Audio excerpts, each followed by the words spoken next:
Hello guys and gals, this is Raymond from Cartoon Theory.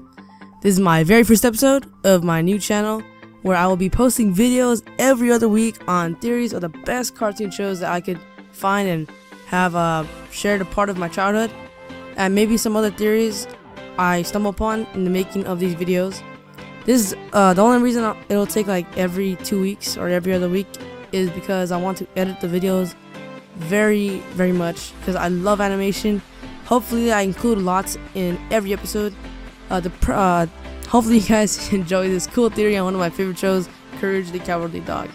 The premise of this show is basically on a dog named Courage, hence the name Courage the Cowardly Dog, who lives with his owners Muriel and Eustace. For most of the show, there are these like very creepy shots of the house, or at least I thought they were creepy. And as you can clearly see, the house is in the middle of nowhere, and considering it's supposed to be a town, why would there be nobody like in the town? I mean, the town's even called the middle of nowhere, but still, like, why is there no one in the town? Although like some random people come in the house, like every episode there's always like crazy shit happening. Like a villain will come in the house and just like wreck shit up, like start doing like weird shit. Like the show is like very creepy. If you've seen the show, you know what I'm talking about. The crazy shit that happens. Like this crazy shit happens all the time in the show, and like I don't want to spoil anything because like if you haven't seen the show up until now, like what the fuck's wrong with you, But hopefully you guys have seen the show. You guys will understand how crazy things get in the show. And as I said before, there are no visible houses other than theirs in the whole show. And this is where the theory starts. This is where the theory was made based on. The theory states, what if the show is actually from the perspective of Courage and not from like our perspective, like third person? Like if it was through a dog's perspective, considering that Muriel and Eustace are like really old, like Courage doesn't get walked much, so Courage wouldn't know if there were houses outside or not. That would explain why he never sees any other houses outside. And although there are shots of like him outside with Muriel, still like he wouldn't have enough time to remember like the houses that were outside. And like he's a dog, he only knows his house because it's his house, like his master lives there and shit.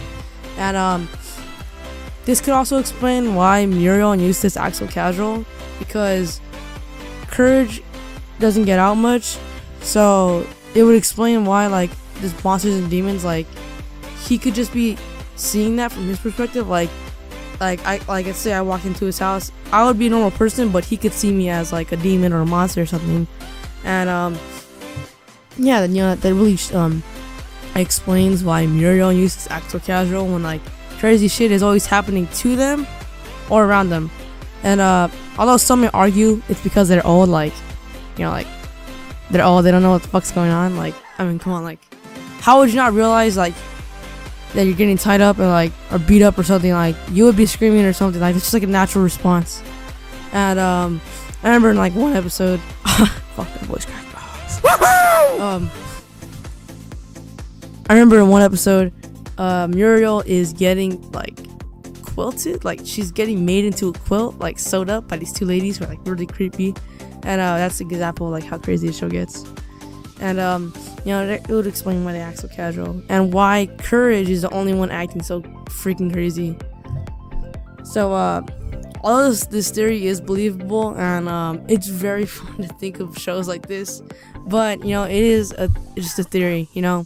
Like there's theories out there, but they're not proven until there's facts, like from the writers or something. Like the writers could confirm this, but they won't. I guess why would they? Hopefully this theory shed light on one of you guys' favorite shows. I know it did on mine.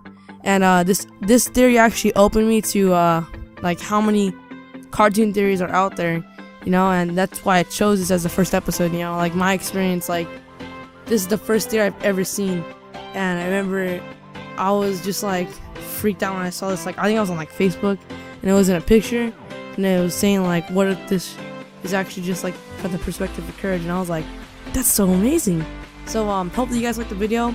My next video will be on an all-time favorite Cartoon Network show, Ed and Eddie. Hopefully you guys know what that is. If you guys enjoyed this episode of Cartoon Theory, show me some love by hitting that subscribe button. And if you didn't like it, feel free to fill up my comments with as much hate as possible, because I will not respond to those. You guys can do whatever you want in the comment section. Thank you guys for watching, and subscribe. See you next time, guys. Thanks.